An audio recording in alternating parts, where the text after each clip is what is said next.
Vamos falar um pouco hoje sobre o pensamento de Arthur Schopenhauer. Arthur Schopenhauer foi um filósofo que viveu do final do século XVIII até o final da primeira metade do século XIX e foi um filósofo romântico. Então temos que entender o que foi o romantismo. O romantismo foi um grande movimento poético-filosófico, teve destaque no século XIX, mas que teve como um dos seus precursores o filósofo iluminista Jean-Jacques Rousseau, que viveu no século XVIII, mas é atribuído a Rousseau a criação do termo romantismo. Romantismo, ao contrário do que muitos pensam, não é apenas falar sobre amor, não é apenas Roberto Carlos, certo?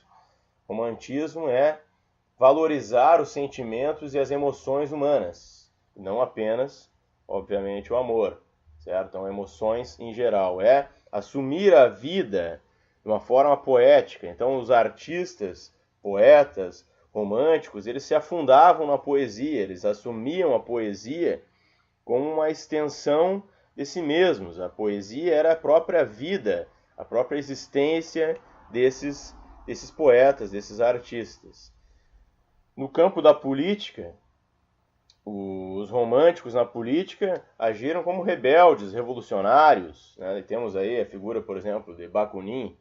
Bakunin pode ser considerado um revolucionário romântico, que defendia o ideal de transformação da humanidade rumo a uma sociedade igualitária e livre. Né? Isso é um ideal, sem dúvida, romântico. De certa forma, até o próprio Marx foi influenciado pelo romantismo, né? Quando também na sua obra prevê, né, ou deixa implícito a ideia de que é necessária uma transformação da humanidade. Na verdade, isso é explícito, não implícito, né, na obra dele, e que o futuro seria uma sociedade também igualitária, livre, o comunismo, e ele acreditava numa revolução, uma transformação radical da humanidade.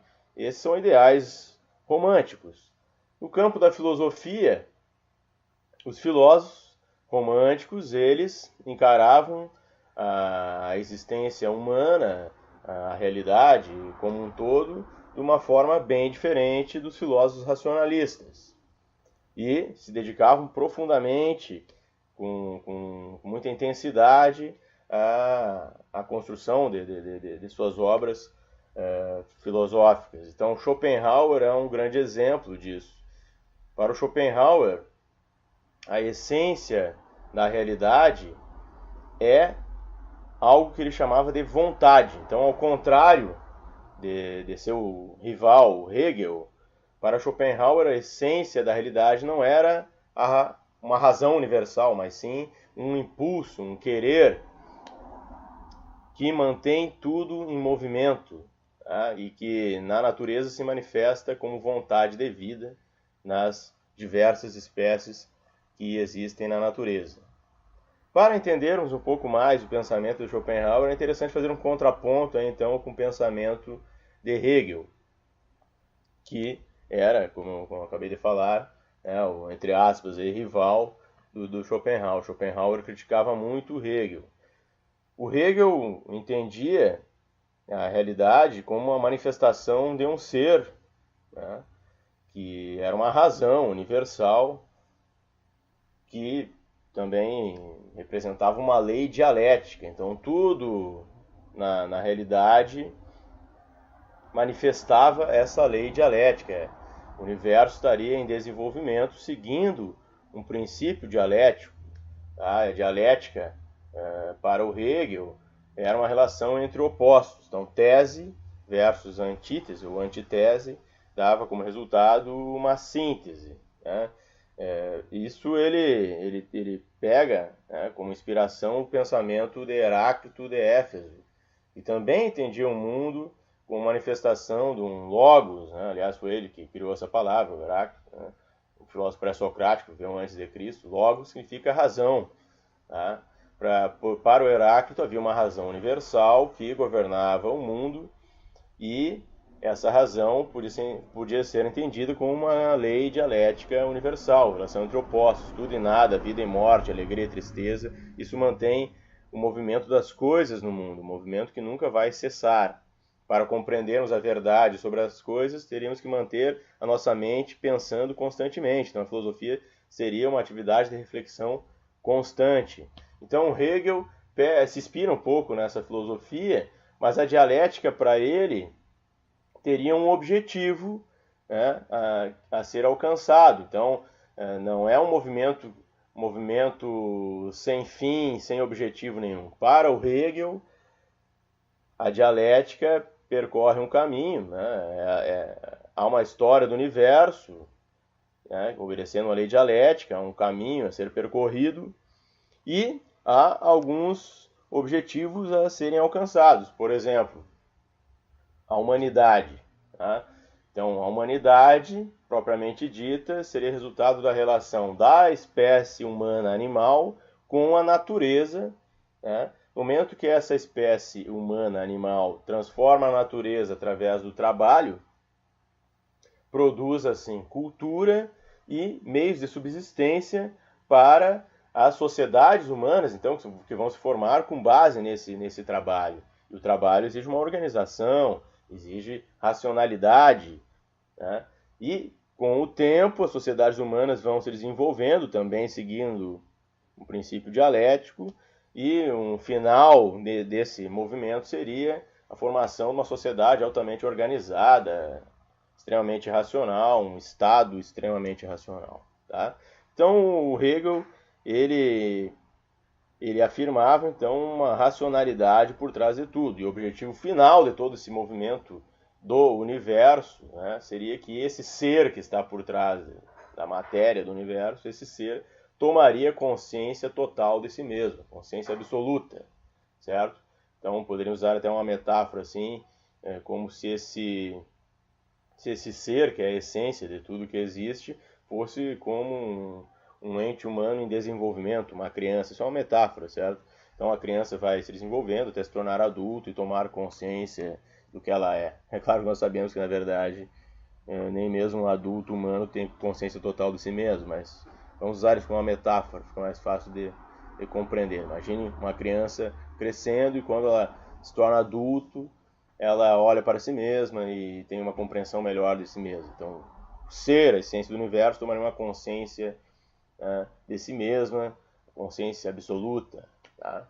O Schopenhauer não vai concordar de forma alguma com isso. Primeiro, ele vai criticar a dialética, dizendo que isso é uma grande bobagem. Diz que a dialética não é um método muito eficiente para compreendermos a realidade, porque através da dialética seria possível entrarmos, então, em enrolações do discurso que não levariam a lugar nenhum. Isso, na verdade, só iria nos distanciar da verdade sobre as coisas. Tá?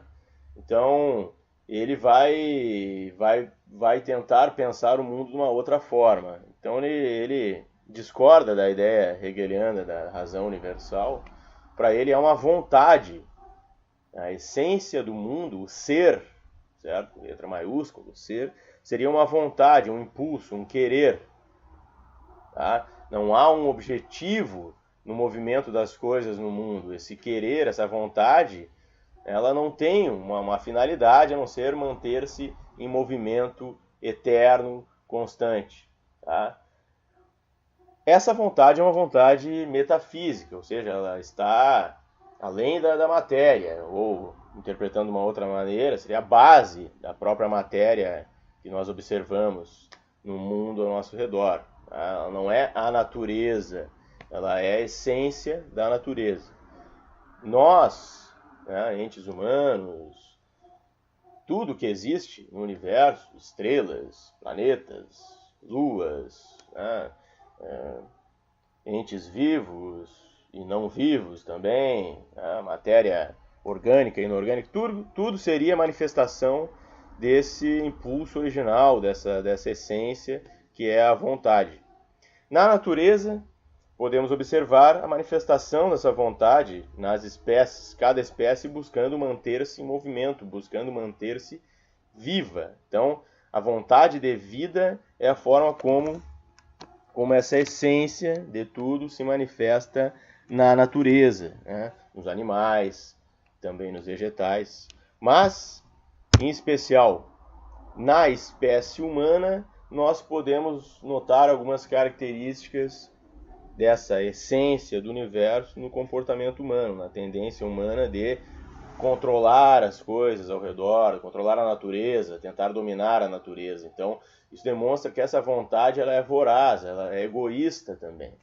Toda espécie busca se manter viva e, para tal, vai se alimentar de outras espécies vivas, sejam animais ou vegetais. Mas a espécie humana ela quer controlar a natureza, ela quer dominar a natureza e extravasa, né, esse desejo de domínio e ameaça a destruição da própria vida no planeta e a vida, obviamente, da própria espécie humana. Então, isso é uma característica da própria essência do universo. Isso existe no mundo porque isso faz parte da própria essência do universo. A vontade é um movimento irracional, né? Um impulso egoísta. Mas também podemos notar que na natureza existe a compaixão. Há compaixão na natureza entre os animais de outras espécies e também entre nós humanos. Mas o que seria compaixão?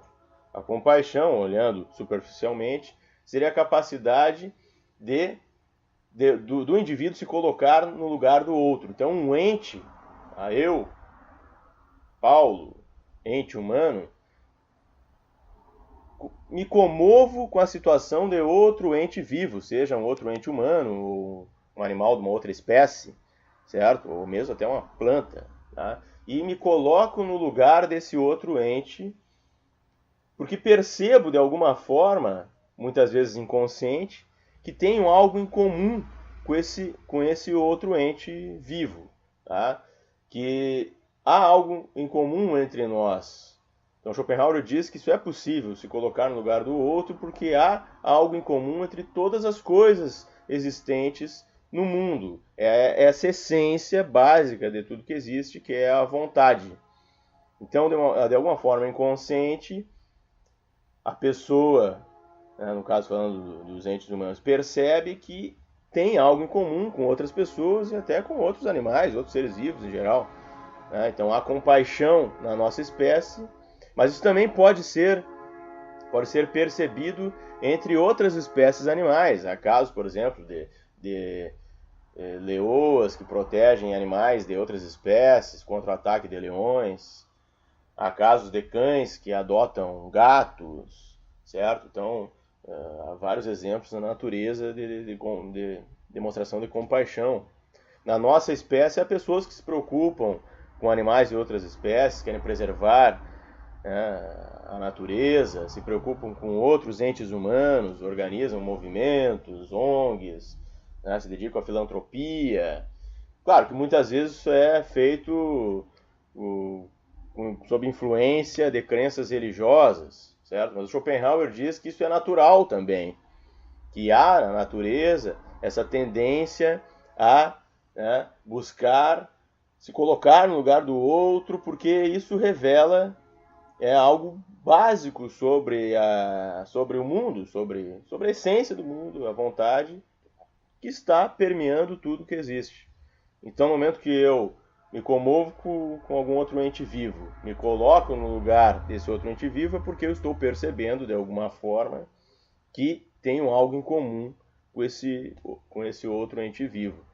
Que ele também sofre, assim como eu, certo? Que ele sente algum tipo de dor, né? Assim como eu, que estamos dividindo o mesmo mundo, a mesma existência, né? De certa forma, e que somos, no fundo, manifestações da mesma coisa. Se vocês preferirem olhar isso sob a perspectiva da física, né? Poderíamos dizer, todos somos feitos de átomos, né? Então, a matéria que compõe o universo, ela, de certa forma, é a base de tudo, nós somos partes disso, nós somos feitos de poeira de estrelas, como dizia o Carl Sagan, e etc. Tá? Mas para o Schopenhauer haveria uma essência metafísica, tá? Um impulso gerador, tá? Que é a base de tudo aquilo que existe. Do ponto de vista da teoria do conhecimento, Schopenhauer vai dizer que no momento que a minha mente se depara com coisas ao meu redor, né, ela vai tentar organizar essas informações de uma forma específica. Ele vai se basear muito na obra do Kant, só que, claro, com algumas particularidades, certo? Então, por exemplo, vai dizer que eu só posso conhecer as coisas se eu entrar em contato com elas através dos meus sentidos. Então, é a inteligência empírica. Tá? Isso outras espécies animais também possuem, a inteligência empírica. E já há uma certa racionalidade aí, né, de alguma forma, né? Porque a inteligência empírica pressupõe que o ente é capaz de organizar de alguma forma aquelas informações, certo? Só que a razão propriamente dita, né, na opinião do Schopenhauer, ela vai lidar com conceitos abstratos, como por exemplo o conceito de liberdade, o conceito de razão, o conceito de mente, o conceito de humano, o conceito de essência, o conceito de conhecimento, o conceito de pensamento, etc.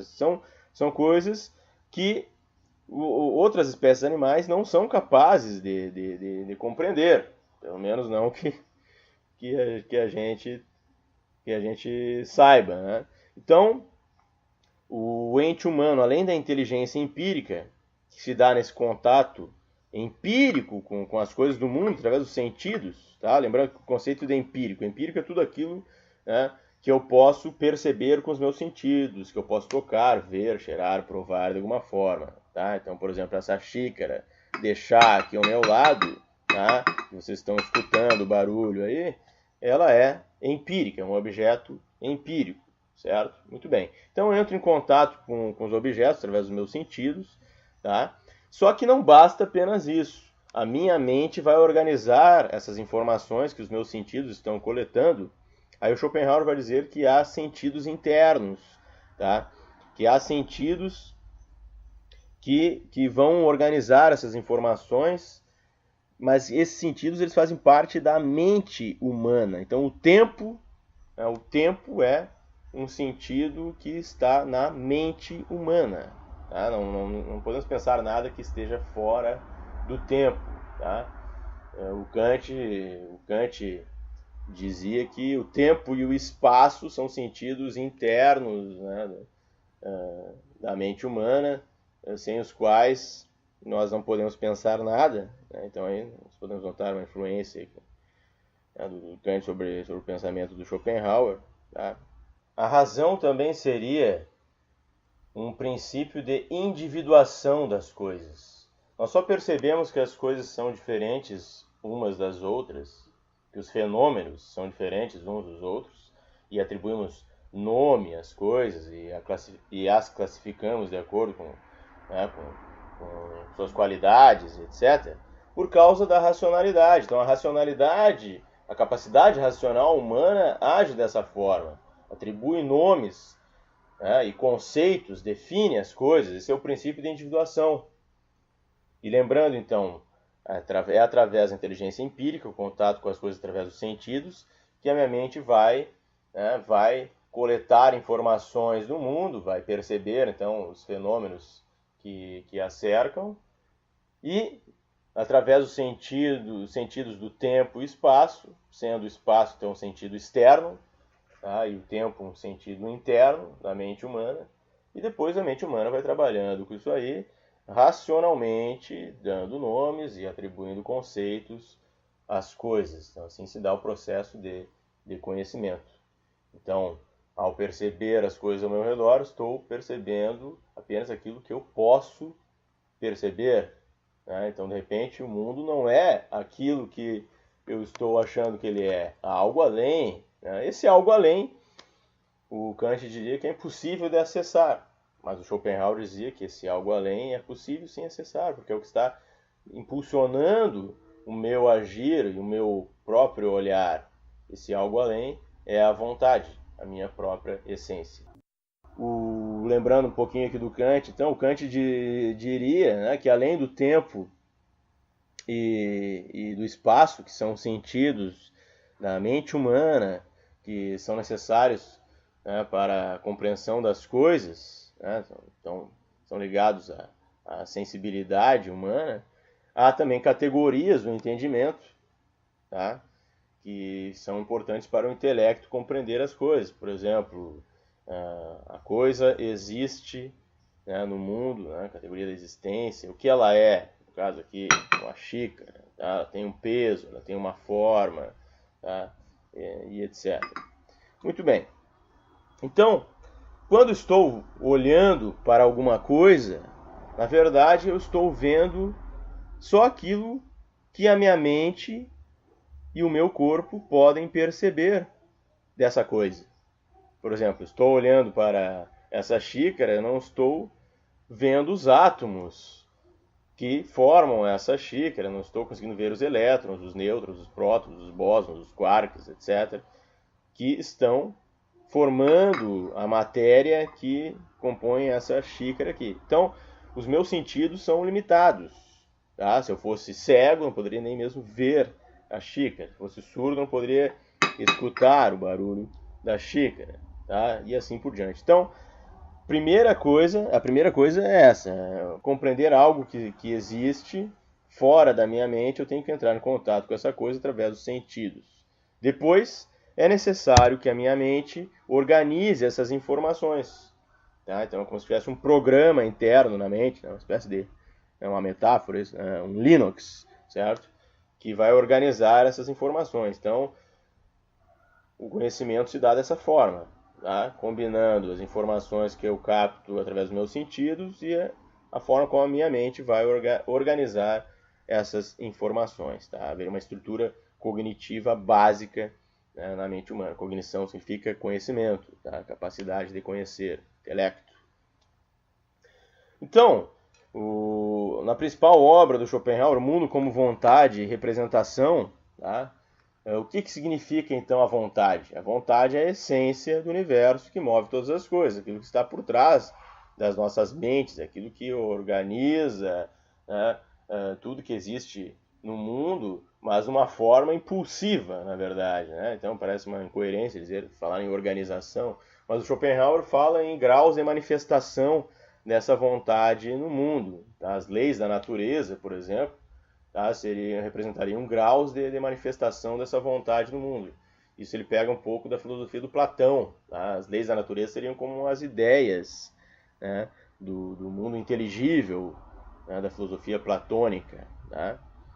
E a vontade vai se manifestar, então, em graus na natureza. O mais alto grau de objetivação, de manifestação da vontade, é a espécie humana. Tá? Pelo menos é o mais alto grau conhecido. É a única espécie capaz de pensar sobre as coisas, de refletir sobre as coisas, de pensar sobre o universo, de pensar sobre ela mesma. Então, nesse sentido, se a espécie humana faz parte da totalidade, está inserida na natureza, e ela é um fenômeno, uma manifestação dessa essência do universo, que é a vontade, no momento que a espécie humana, ou alguns indivíduos da espécie, ou alguns, muitos, etc., não interessa, né, começar a pensar filosoficamente sobre tudo isso, né, que estamos falando, sobre o universo, sobre a essência do mundo e tudo mais, é como se a própria vontade, essência do universo, estivesse pensando sobre ela mesma, como se ela estivesse se olhando no espelho. Tá?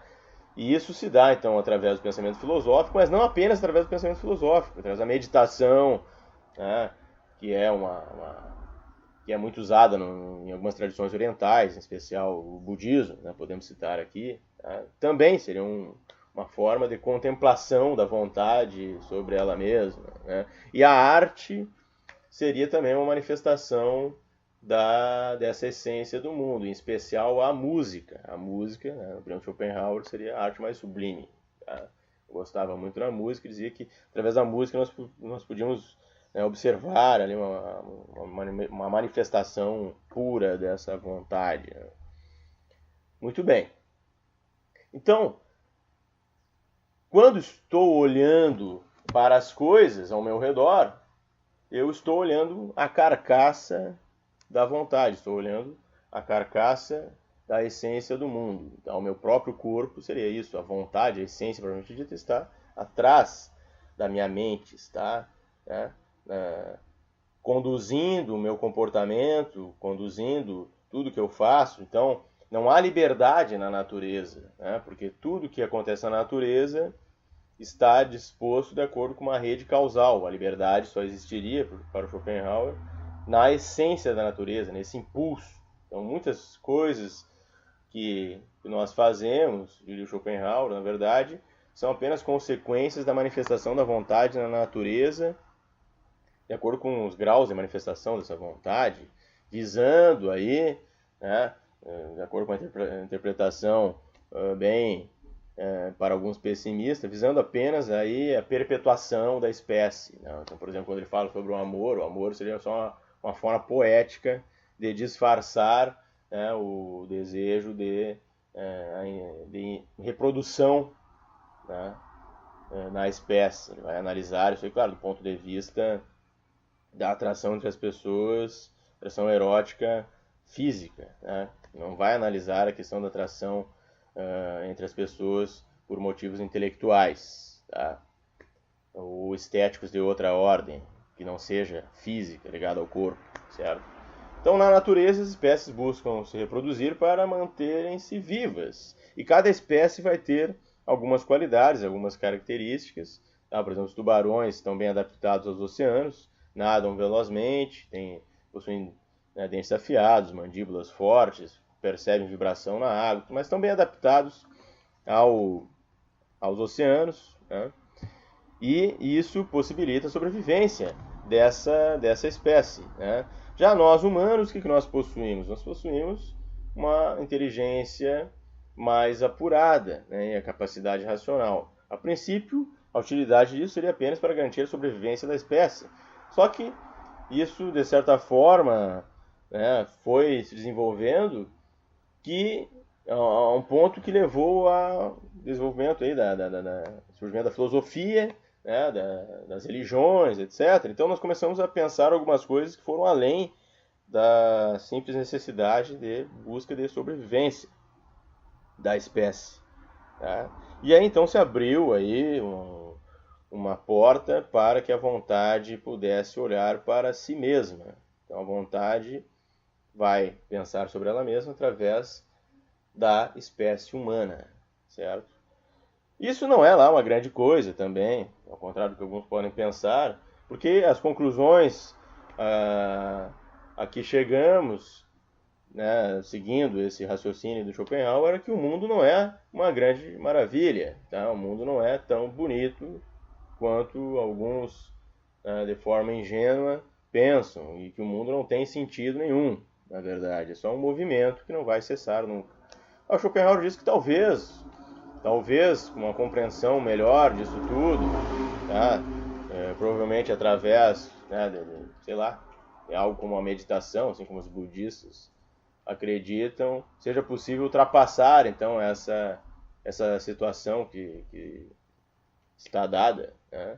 Mas isso ainda não foi realizado, né? Se fosse realizado por alguém, por exemplo, se alguém tivesse realmente atingido a iluminação, se tornado realmente um Buda, atingido, né, uma outra compreensão superior das coisas, toda a realidade seria automaticamente transformada, já que tudo está interligado de alguma forma, pois a essência é a mesma para tudo que existe, diz o Schopenhauer. Tá?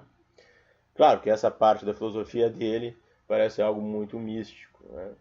Mas, bom, é uma consequência do raciocínio que ele empreendeu. Quando eu estou olhando, né, voltando para a questão do conhecimento, quando estou olhando para alguma coisa que se manifesta ao meu redor, estou vendo fenômenos, manifestações da vontade. E tudo que eu estou percebendo é só aquilo que eu posso perceber, como já tinha dito. Então as coisas são, para mim, apenas uma representação. Aí vem então a explicação, né, para o termo representação. Quando estou vendo as coisas ao meu redor, estou vendo aquilo que as coisas parecem ser para mim, aquilo que a minha mente consegue perceber ou entender das coisas por intermédio dos sentidos, tá? E, na verdade, estou apenas percebendo fenômenos que a minha mente organiza em forma de representações. Por isso, então, o mundo como vontade e representação. Mas no momento também que eu estou olhando para as coisas, há uma intencionalidade por trás disso aí, há uma intenção. É a vontade que está agindo, que está influenciando o meu comportamento, o meu olhar para as coisas, certo? Então, como se houvesse um inconsciente agindo sobre o meu comportamento. Isso vai influenciar depois a psicanálise freudiana, né? O Freud vai pegar essa noção de inconsciente da filosofia do Schopenhauer.